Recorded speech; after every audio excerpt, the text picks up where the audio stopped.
Salut à tous, David Nuke Vapes. Aujourd'hui, on va parler de l'atomiseur Phoenix, c'est un reconstructible. On le connaît sous le nom du Phoenix, on le connaît sous le nom du Bulldog. Il a tout un tas de noms comme ça, mais on va l'appeler le Phoenix pour simplifier. C'est un atomiseur qui est très simple, qui fonctionne sous le principe de deux postes, un petit coil au-dessus, un trou d'air, et c'est tout. Je trouve ça excellent pour tester les juices. Je trouve ça aussi excellent pour vaper tout court quand je suis à la maison. C'est vrai que ça contient un peu en dessous d'un millilitre, donc c'est pas non plus le truc qu'on peut prendre pour aller faire un tour en ville ou en soirée. D'autant qu'il faut se balader avec sa bouteille, etc. Mais à la maison, c'est parfait. Sur le A606, c'est une très bonne vape. Aujourd'hui, on va regarder comment le refaire, comment éviter d'avoir un hit qui va vous dévaster la gorge et aussi comment avoir le maximum de production de vapeur et comment refaire ce reconstructible. Il est super facile à faire. C'est pas un reconstructible qui est très exigeant. Même si on le fait pas très très bien, ça marche bien. C'est pas non plus un reconstructible qui coûte un bras plus un mois de salaire. On peut le choper pour environ 10 euros dans n'importe quel shop en ligne. Et pour moi, c'est une excellente introduction au monde des reconstructibles. Et non content d'être une excellente introduction, pardon, au monde des reconstructibles, c'est aussi un des meilleurs reconstructibles que j'ai testé. Et j'en ai testé quelques-uns. Pour moi, c'est un des meilleurs, un des plus compacts et un des plus faciles à faire. Donc on va voir tout de suite en close-up comment on le refait. Maintenant. Ok, donc ça y est, on est en gros plan. Donc voici les éléments dont vous allez avoir besoin pour refaire votre Phoenix. Donc bien évidemment, un Phoenix. Il va vous falloir du fil résistif Cantal 0,20. J'achète le mien chez Smoker Inc. Pour 3 euros et des brouettes pour 20 mètres, donc c'est vraiment pas cher. Ensuite, il va vous falloir de la mèche fibre de verre en 3 millimètres. C'est ce que je recommande pour le Phoenix, c'est ce qu'il y a de mieux. J'achète la mienne chez EgoVap pour environ 1 euro et quelques le mètre ou quelque chose comme ça. Faudra que je regarde les prix. Ensuite, il va vous falloir un tournevis de précision, donc petit, parce que les vis sont vraiment minuscules, vraiment minuscules. Donc il faut faire attention aussi à pas les perdre. Avant de faire cette vidéo, j'ai démonté le coil qu'il y avait sur mon Phoenix et il y en a une qui a sauté dans la pièce. J'ai mis 1 heure à la retrouver. Donc faites attention. De manière générale, faites vos reconstructibles sur des serviettes ou des choses qui rebondissent pas, au cas où il y a une vis qui s'en aille, elle va pas très loin. Et ensuite, il va vous falloir un ciseau, un coupe-ongle pour couper la mèche. Voilà. Donc on va commencer tout de suite. D'abord, je vais vous détailler un petit peu de quelle façon est construite le Phoenix.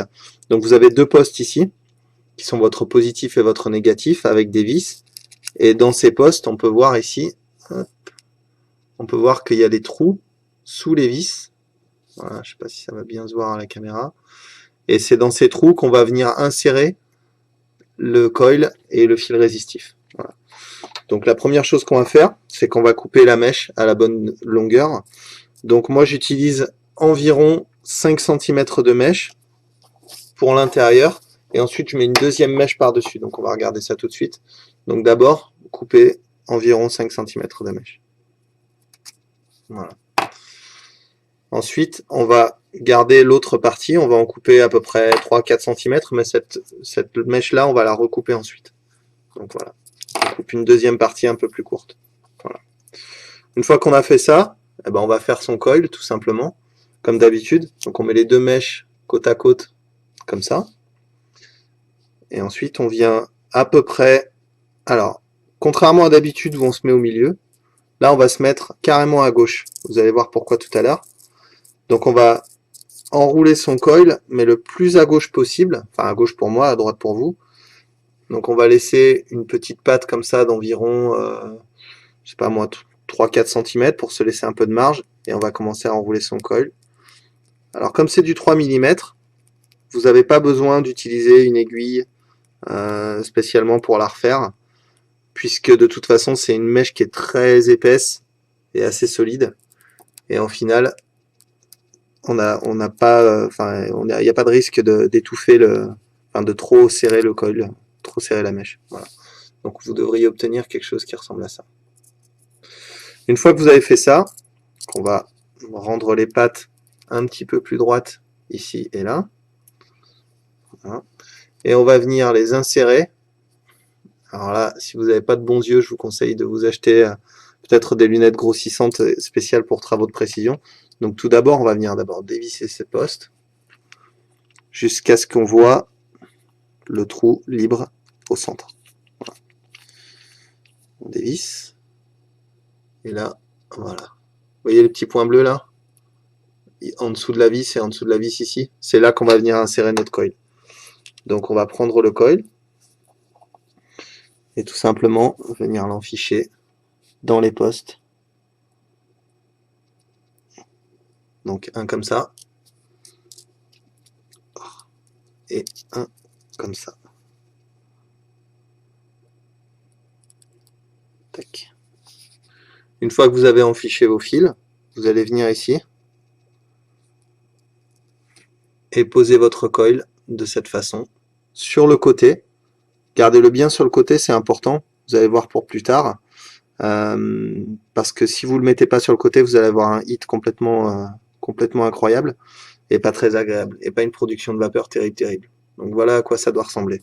Ensuite, une fois qu'on a mis le coil en place, on va venir visser tout simplement. Pas la peine de visser comme des bourrins, hein. Juste quelques petits tours. Vous allez voir le fil qui commence à plier. Une fois que ça commence à résister, vous arrêtez de couper. Ensuite, j'utilise pas la technique de je tire et je tourne parce que c'est plusieurs fois ça a pas réussi à mon coil. J'utilise un tout petit ciseau à ongles et je viens couper à ras les fils en faisant bien attention, surtout pour le terminal positif, que le fil ne vienne pas toucher le bord de l'atomiseur. Voilà. Donc vous devriez avoir quelque chose qui ressemble à ça. Ok. Donc ensuite, une fois qu'on a fait ça, on va venir tout simplement couper la mèche qui est au-dessus. On va la couper court. Donc là, je relève un peu mon coil.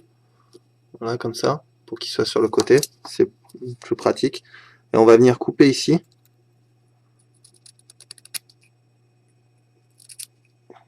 Bien à ras.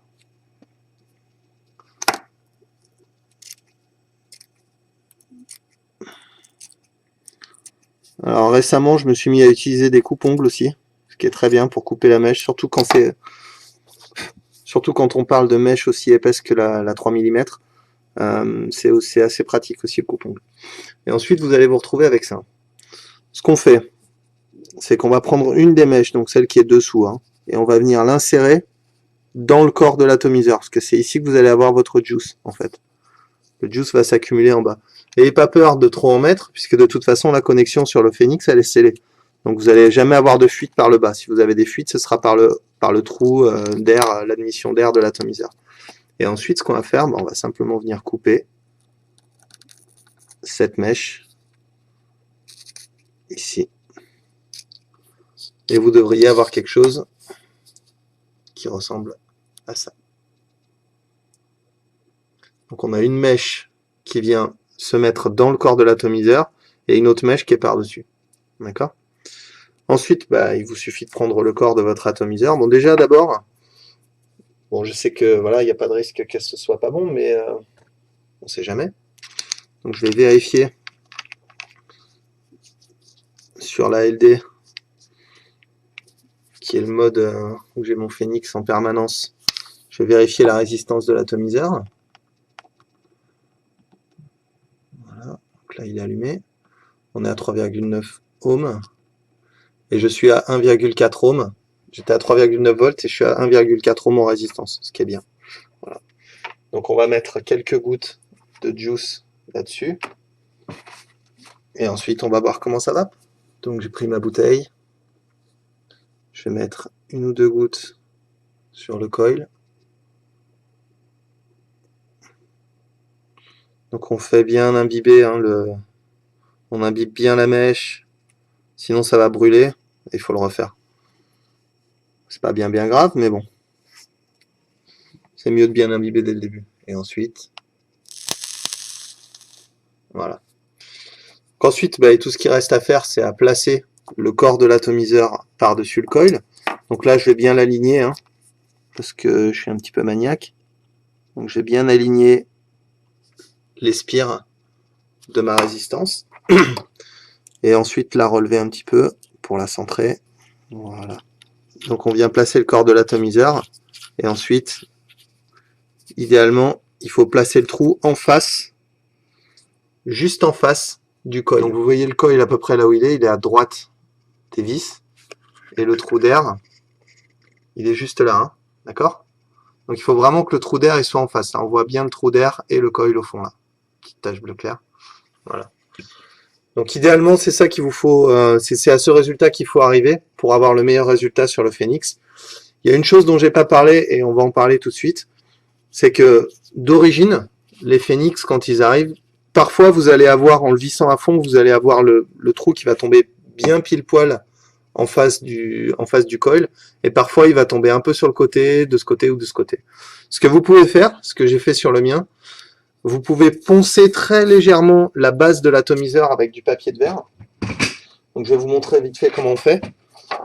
Donc on vient ici, on prend une feuille de papier de verre. Donc là c'est du grain, c'est du zéro. Donc vous pouvez trouver ça dans n'importe quel magasin de bricolage. Hein. C'est pas spécialement fin. C'est un grain, c'est le grain fin qu'on trouve chez Tridome, enfin chez Monsieur Bricolage, n'importe.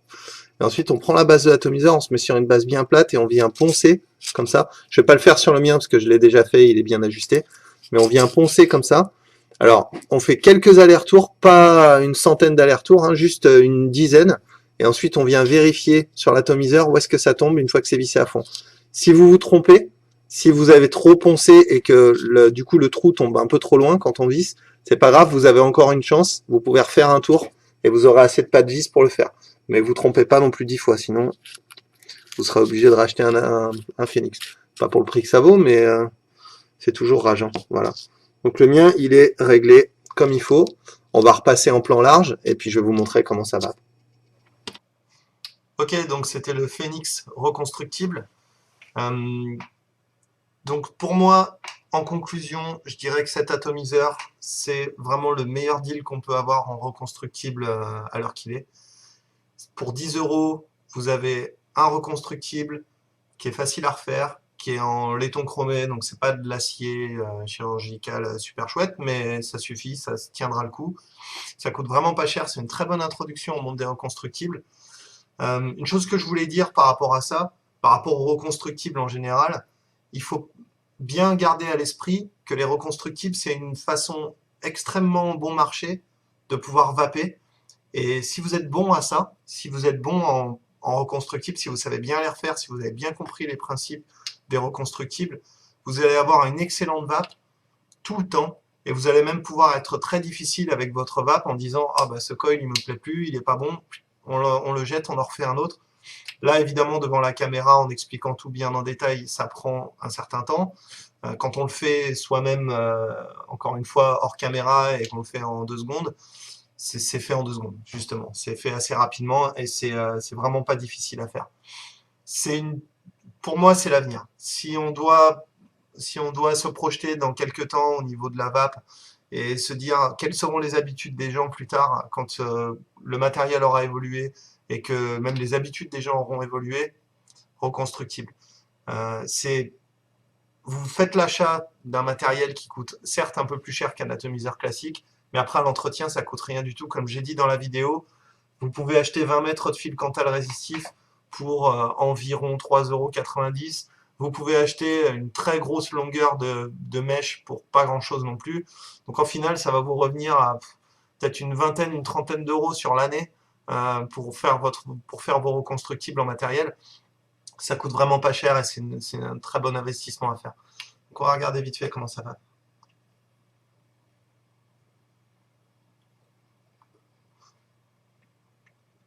Pas mal. Je l'ai peut-être un petit peu noyé.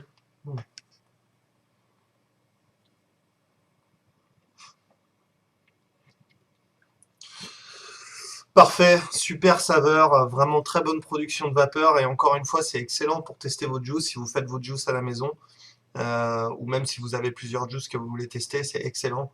Un petit coup de dry burn avec de la mèche en 3 mm, c'est pas, voilà, ça va pas la tuer. Je vous conseille pas de le faire en général parce que ça a tendance à cramer les mèches, mais on peut le faire avec ça et ça permet de switcher d'une saveur à l'autre et de pas avoir de problème, de pas avoir à remplir un truc comme un cartomizer ou un gros tank juste pour goûter un juice, quoi. En attendant, eh ben, je vous dis à très bientôt et on continue à vaper pour 2013. Ciao.